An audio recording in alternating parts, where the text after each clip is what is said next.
머지않아 일본은 침몰하게 될 것입니다. 과거에 지은 업보로 세계에서 가장 불행한 나라가 될 것이고 일본 열도의 상당 부분은 바닷속으로 가라앉을 것입니다. 수많은 일본 사람들이 죽을 것이며 운 좋게 생존자들은 국제난민이 되어서 한국으로 피난을 와서 살게 되며 결국 한국이 일본에 대한 영향력과 지배력이 커지게 되고 과거와는 정반대로 일본은 한국에 복속되어서 한국의 종속국가로 생존을 이어갈 것입니다. 최근 일본 커뮤니티 사이트에 이 글이 공유되면서 수많은 일본인들을 공포에 몰아넣고 있다고 합니다. 이 글은 놀랍게도 수십 년 전에 한국인이 예언한 글이라고 하는데요. 그런데 이 예언의 내용은 단순한 가십거리로 치부될 수도 있지만 일본인들이 이를 쉽게 넘기지 못하는 이유가 있다고 합니다. 도대체 그 이유가 무엇일까요? 지금 사연 바로 시작합니다. 잠깐 영상 시청 전 좋아요 한 번씩 눌러주시면 감사하겠습니다. 안녕하세요. 저는 후쿠이현 오마바시청에서 일하고 있는 사쿠라 요시다입니다. 제가 속한 부서는 재난관리과인데요. 여기서 주로 지진이나 해일, 태풍 같은 자연재해에 대한 대비와 대응을 맡고 있어요.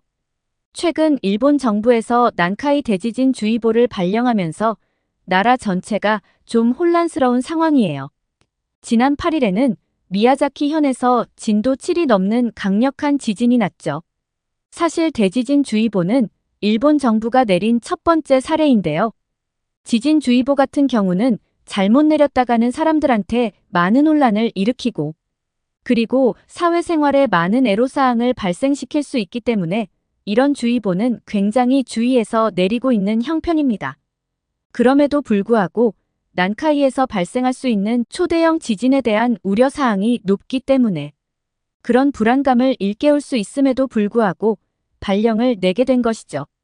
사실 제가 있는 후쿠이현은 일본의 혼슈 섬 중앙부에 위치한 지역이라 난카이 지진의 직접적인 진앙과는 꽤 거리가 있어요. 그래서 비교적 안전하다고 생각하실 수도 있겠지만 이번 난카이 대지진은 워낙 규모가 클 것으로 예상되다 보니 이 때문에 우리 지역도 간접적인 영향을 받을 가능성을 완전히 배제할 수는 없어서 지금 비상 상황을 유지하고 있습니다. 오마바시청에서도 혹시 모를 상황에 대비해 철저히 준비 중이고 주민 여러분께도 언제든 대비할 수 있도록 계속 안내를 하고 있어요.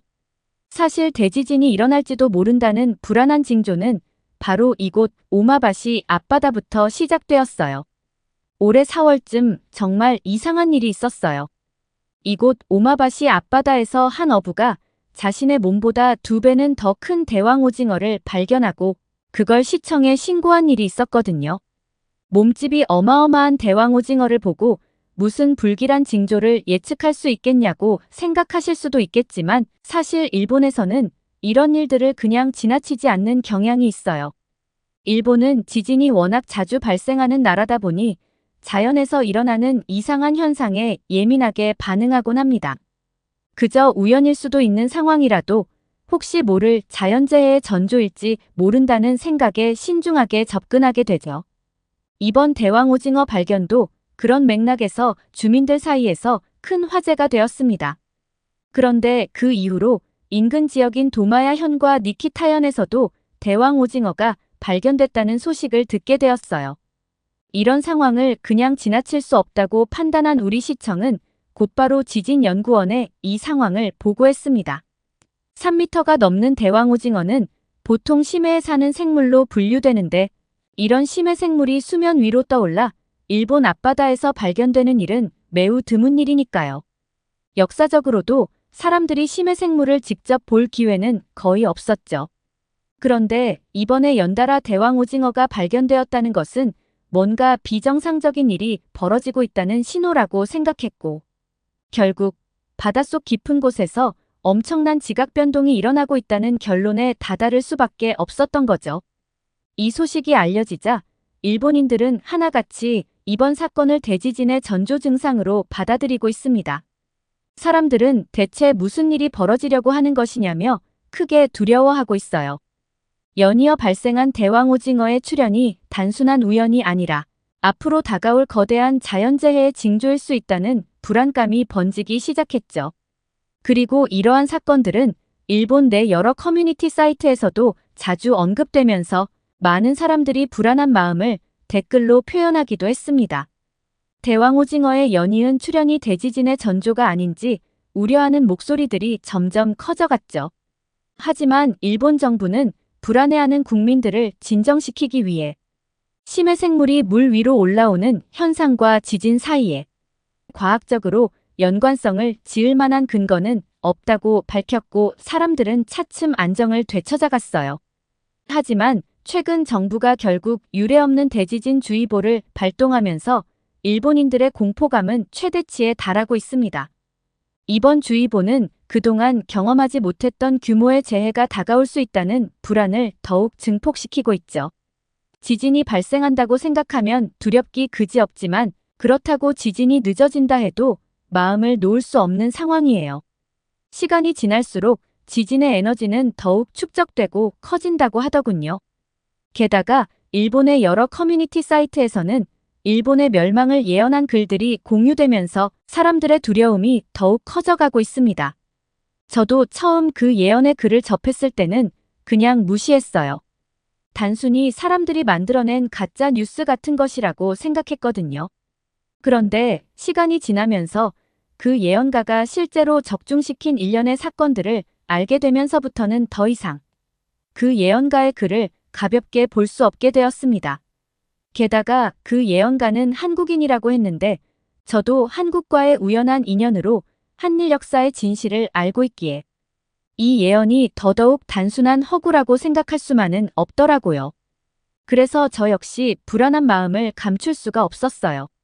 불안한 마음에 저는 그 한국인 예언가에 대해서 좀 더 알아보기로 했죠. 수십 년 전에 일본의 몰락을 예언한 사람은 타너스님이라는 대한민국의 승려였습니다. 그분은 서양의 노스트라다무스와 미타르 타라빅, 에드가 케이시 같은 대단한 예지력을 지닌 예언가들처럼 한국판 노스트라다무스라고 할 수 있는 분이라고 하더라고요. 타너스님은 동양학의 정통한 지식을 갖고 있는 대한민국의 몇 되지 않은 학승으로서 정역, 주역, 화엄경의 대가로 알려진 인물로 타너스님은 한국 불교계에서 역사 이래로 한국의 뛰어난 3대 고승으로 불리우면서 불교인들로부터 커다란 존경을 받는 인물이었습니다. 그런데 타너스님이 타의 추종을 불허할 정도로 그분만이 가진 아주 독보적인 능력을 하나 갖고 있는데 그게 바로 미래의 일을 알아맞추는 예언의 능력이라고 했어요.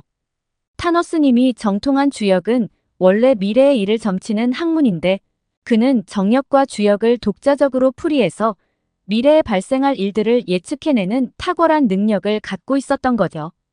타너스님을 동방의 노스트라다무스라고 부르는 데에는 그가 정역과 주역을 바탕으로 미래의 수많은 사건들을 예언해서 적중시켰기 때문이었는데요. 타너스님은 죽기 전에 미래에 대해서 수많은 예언들을 했는데 그의 예언 중 현재까지 진행된 예언 중에는 실제로 적중한 예언들이 상당히 많이 있어서 그는 가히 동방의 최고의 예언가라고 할 만하더라고요. 타너스님의 여러 예언들 중 제가 너무 놀랐던 것들 몇 개를 말씀드려보자면 타너스님은 죽기 몇 년 전에 자신이 죽을 것과 죽는 날짜까지 예언을 했는데 실제로 그는 정확하게 자신이 예언한 날의 죽음으로써 세상 사람들을 놀라게 하셨고 게다가 한국 전쟁이 발발할 것을 예언했는데 한국 전쟁의 년도와 날짜, 새벽 5시에 일어난다는 시간까지 정확하게 맞추어서 또 한 번 사람들을 놀라게 했답니다. 그리고 타너스님은 월남전이 발발할 것과 미국이 월남전에 뛰어들어서 월맹군과 전쟁을 치른다는 것을 정확히 예언했고 그 전쟁에서 미국이 패배할 것을 예언했는데 많은 사람들은 이것을 믿지 않았지만 실제로 월남전에서 미국이 패배하면서 그의 예언이 그대로 적중하고 말았다네요. 그리고 정말 놀라운 예언들은 일본에 대한 예언들이었어요. 타너스님은 일본의 고베 대지진을 정확히 예언하셨더라고요. 타너스님은 생전에 자신이 죽은 후 12년이 지난 후에 고베 대지진이 일어날 거라고 예언했고 사망자 수와 피해 규모까지 예언했는데요. 실제로 타너스님이 죽은 후 12년이 되는 해인 1995년도에 고베 대지진이 일어났을 뿐만 아니라 사망자 수와 피해 규모까지 타너스님의 예언과 정확히 일치했어요. 그 사실에 온몸에 소름이 돋을 지경이었습니다. 그리고 마지막으로 많은 일본 사람들이 타너스님의 일본의 미래에 대한 예언과 난카이 대지진을 연관지어서 불안에 떨고 있는데요. 그 내용은 미래에 일본 열도의 상당 부분이 바닷속으로 가라앉는다는 것이었어요. 즉, 앞으로 일본 열도의 3분의 2가 바닷속으로 침몰되어서 수많은 일본 사람들이 죽을 것이며 운 좋게 생존한 사람들은 국제 난민이 되어서 주로 한국으로 피난을 와서 살게 된다는 내용이었어요. 그리고 이런 사태가 일어난 후 한국이 일본에 대한 영향력과 지배력이 커지게 되고 과거와는 정반대로 일본은 한국에 복속되어서 한국의 종속국가로 생존을 이어간다고 예언했더라고요. 그러면서 이처럼 일본이 장래에 국가적으로 엄청난 환란을 당하게 된 데에는 특별한 이유가 있다고 타너스님이 말씀하셨다고 합니다. 고대 시기부터 한국은 일본의 여러 가지 선진적인 문물과 첨단 기술을 전수해 주어서 미개한 일본 종족이 발전해 나가는데 큰 도움을 주었던 고마운 스승국가였답니다. 그런데 탐욕스러운 일본인들은 자신들에게 도움을 베풀어준 한국에 대해 온갖 침략 행위를 일삼는 등 은혜를 원수로 갚는 배은망덕한 행위를 저질렀기 때문에 하늘의 법칙인 인과응보의 법칙이 적용되어서 일본 열도가 침몰되는 엄청난 환란을 겪게 된다는 것이었죠. 인과응보라는 단어를 들었을 때 저는 자연스럽게 고개를 숙일 수밖에 없었습니다. 타너스님 말씀처럼 과거의 일본이 한국에 엄청난 고통과 상처를 주었던 것은 부정할 수 없는 사실이니까요. 그런데 진심 어린 사과는커녕 오히려 역사 왜곡까지 하는 상황을 보면서 제가 하늘의 신이라도 화가 날 것 같다는 생각이 들었습니다. 사실 저도 한국에 대한 미안한 마음을 가지게 된 지 얼마 되지 않았어요. 그동안 일본에서 살면서 제대로 된 역사를 배울 기회가 거의 없었고 일본이 한국에 충분한 보상을 했는데 왜 한국은 지난 과거에만 사로잡혀 아직도 이 문제를 계속 이야기하는 걸까 하는 생각을 했었죠. 솔직히 말하면 그런 반복되는 이야기가 지겹게 느껴지기도 했습니다. 그런데 제가 우연한 기회에 한국을 다녀오고 나서 그 생각이 정말 잘못되었다는 것을 깨달았습니다. 한국에서 직접 보고 들은 것들이 너무도 충격적이었고 제가 그동안 얼마나 편협하게 생각해왔는지를 알게 되면서 큰 반성을 하게 되었어요. 그 후로는 그런 잘못된 생각을 하며 평생을 살아왔다는 사실이 너무 부끄러워서 한동안 정말 힘들었습니다. 제가 한국에 가게 된 계기는 한국인 친구 영선이를 만나기 위해서였습니다. 영선이는 일본으로 유학을 왔었는데 사실 저는 어렸을 때부터 소심하고 내성적인 편이어서 제 주변엔 언제나 친구가 없었어요. 심지어 저를 괴롭히는 친구들도 있을 정도였고 인간관계에서 상처를 받은 저는 친구를 만들고 싶다는 생각조차 해본 적이 없었죠. 그런데 그런 저를 세상 밖으로 꺼내준 사람이 바로 영선이에요. 지금 생각해보면 영선이도 낯선 일본에 와서 적응하느라 힘들었을 텐데 그 와중에 일본인인 저를 챙겨준 걸 보면 정말 대단한 친구라는 생각이 들어요. 영선이랑은 같은 교양 수업을 듣다가 알게 되었는데 영선이는 언제나 혼자인 저를 보면서 신경이 쓰였다고 하더라고요. 그래서 수업이 끝나면 같이 밥 먹으러 가자. 인기 가수의 앨범이 나왔는데 같이 사러 가자. 일본에서 맛집 좀 알려달라며 저에게 다가와 주었어요. 그렇게 자연스럽게 영선이와 가까워졌고 처음으로 친구가 생겼다는 사실이 너무 기뻤어요. 영선이가 아니었더라면 여전히 저는 혼자였을지도 몰라요. 영선이는 저에게 친구의 의미를 그리고 인간관계의 따뜻함을 다시금 깨닫게 해준 소중한 존재였죠. 그런 영선이는 대학을 졸업하고 다시 한국으로 돌아가서도 저를 잊지 않고 꾸준히 연락도 해왔어요. 그리고 일본에서 자기에게 도움을 많이 줬으니 한국에 꼭 한번 놀러오라고 하더라고요. 저도 그런 영선이가 보고 싶어서 처음 여권을 만들어서 한국에 갔습니다. 영선이가 공항까지 마중 나와줬고 저를 한국의 이곳저곳을 데리고 다니면서 소개해줬어요. 특히 영선이랑 같이 갔던 청계천에서의 기억이 너무나 좋았어요. 그리고 저 역시도 영선이에게 한국의 맛집을 데려가 달라고 했습니다. 그러자 영선이는 기가 막히는 곳이 있다면서 따라오라고 하더라고요. 영선이가 저를 데리고 간 곳은 찜닭 요리집이었어요. 제가 평소에 닭고기를 좋아한다는 걸 알고 영선이가 그 음식을 골랐던 거죠. 영선이 말로는 찜닭이 한국식 간장 소스를 입힌 닭 요리라고 설명해줬는데 그 이야기를 들으니 맛이 정말 궁금해지더라고요. 찜닭집에 도착했을 때 그곳이 얼마나 유명한 맛집인지 손님들이 북적이는 모습을 보고 알 수 있었어요. 손님이 이렇게 많으니 정말 맛있는 집인가 보구나 하는 생각이 들었죠. 그런데 테이블에 앉은 후 제가 가장 놀랐던 건 테이블 위에 가득 차 있던 수많은 반찬들이었어요. 이 수많은 반찬들이 전부 무료라는 사실에 꽤 충격을 받았죠. 영선이가 계속 달라고 하면 반찬을 계속 준다고 하길래 더 놀랐어요.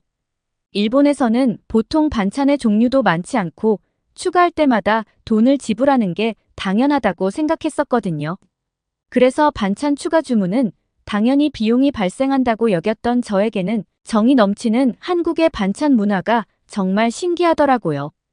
영선이는 웃으며 부담 없이 실컷 먹으라고 했어요. 그리고 잠시 후에 메인 요리인 찜닭이 나왔는데 처음 간장 찜닭을 보았을 때부터 그 향기에 강하게 끌렸어요. 마늘과 생강 등 다양한 양념이 어우러져 만들어낸 풍부한 향이 주변에 퍼져나가면서 제가 이전에 경험하지 못한 한국 음식 특유의 향이 제 코를 자극했죠. 그렇게 맛본 찜닭은 제 기대를 저버리지 않았습니다. 한입 베어 물었을 때 간장의 깊은 풍미가 고기에 완벽하게 스며들어 있었고 그 맛이 입안 가득 퍼지면서 정말 감탄할 수밖에 없었어요. 닭고기는 부드럽고 촉촉해서 한 조각 한 조각 먹을 때마다 놀라울 정도로 맛있었죠. 태어나 처음 맛본 이 음식에 너무 감동해서 영선이에게 정말 고맙다는 말을 거듭했어요. 그렇게 영선이랑 한국 여행을 하면서 영선이는 일본인인 나에게 왜 이렇게 잘해주지? 한국 사람들은 일본인들을 미워한다고 하던데 내가 밉지 않나? 라는 생각이 문득 들더라고요. 그래서 언젠가 제가 영선이한테 일본에 대해 물어본 적이 있습니다. 과거 일본의 역사 때문에 일본을 싫어하지는 않냐고 물어보자 영선이는 그건 과거의 잘못이고 현재 너의 잘못이 없기에 싫어할 이유가 없다고 하였죠. 다만 내가 한국과 일본에 대한 역사를 잘못 알고 있을 때 벽이 느껴진다고 했어요. 이를테면 일본에서는 과거에 일본이 한국이 잘 살 수 있도록 도와준 거라고 배웠다는 발언을 제가 한 적이 있었다네요. 그러면서 영선이는 제게 한일 역사의 진실을 알고 싶냐고 물었고 저도 제대로 알고 싶어서 고개를 끄덕였어요. 그러자 영선이는 저를 어디론가 데려갔습니다. 그곳은 바로 서대문 형무소라는 곳이었어요. 서대문 형무소에 도착했을 때 저는 큰 충격을 받았습니다. 그곳에는 과거 일본이 한국인들을 고문을 했던 현장이 매우 생생하게 묘사되어 있었고 실제로 수감자들이 갇혔던 방에도 들어가 볼 수 있었어요. 몇 명이 들어가기도 비좁은 그 방에 수십 명이 들어가 몇 달 동안 생활했다는 사실에 말문이 막히더군요. 지금 이 글을 쓰면서도 온몸에 소름이 돋을 정도입니다. 특히 물고문, 가시가 박힌 상자 고문, 그리고 손톱을 들추는 고문 같은 잔혹한 방법들은 그저 보기만 해도 그 고통이 제게도 전해져서 차마 눈 뜨고 보기가 힘들 정도였습니다. 그곳에서 마주한 진실은 너무도 충격적이었고 한일 관계의 어두운 역사를 직접 본 그 순간 저는 깊은 회한과 죄책감을 느끼게 되었습니다. 어떻게 이런 진실을 숨기고 적반하장으로 일본이 한국이 잘 살 수 있도록 도와줬다고 가르칠 수 있었는지 이해할 수가 없었어요. 그동안 제가 받아온 교육에 대해 배신감까지 느낄 지경이었죠. 일본이 한국에게 했던 끔찍한 일들을 외면한 채 마치 우리가 그들에게 은혜를 베풀었다고 가르치는 것이 너무도 잘못된 것이잖아요. 이 모든 사실을 알게 된 후 저는 일본의 교육이 얼마나 편협하고 왜곡된 시각을 가르쳐 왔는지를 뼈저리게 느꼈습니다. 처음엔 가벼운 마음으로 들어갔던 그곳을 나올 때는 정말 마음이 불편하고 발걸음이 무거웠습니다. 그곳에서 본 것들이 제 마음에 깊은 충격을 남겼고 그동안 몰랐던 진실 앞에서 혼란스러웠어요. 너무 미안한 마음에 저는 영선이에게 조심스럽게 미안하다고 말했습니다. 하지만 영선이는 괜찮다며 과거의 일이니 이제부터라도 제대로 알면 되는 거야 라고 말해주었어요. 영선이의 따뜻한 말에 저는 조금은 마음이 가벼워졌지만 여전히 그날의 기억은 제 안에 깊이 남아 있습니다. 이러한 한 일의 진짜 역사를 알고 있는 저로서는 타노스님의 예언이 떠오르면서 일본이 결국 인과응보의 법칙에 따라 침몰하게 될 것이라는 생각에 공포감을 느끼지 않을 수 없습니다.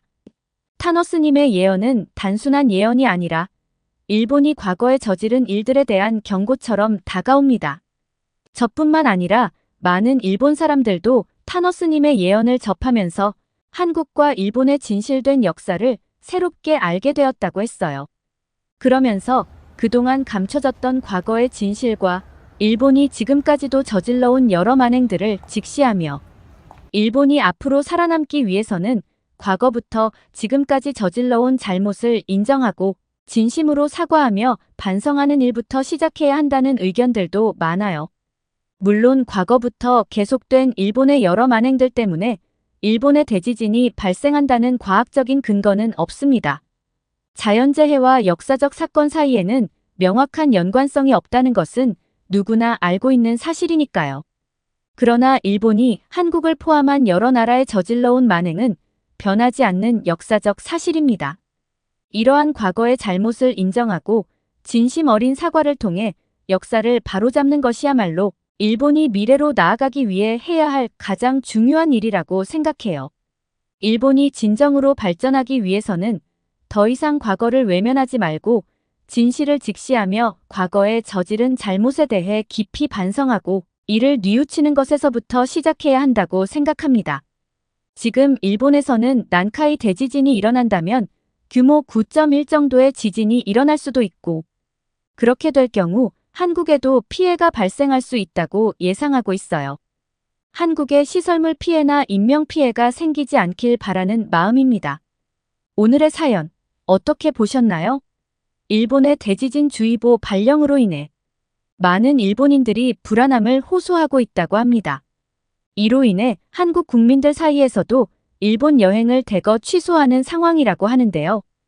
부디 이번 상황이 큰 피해 없이 지나가길 진심으로 바라며 오늘의 사연은 여기서 마치도록 하겠습니다.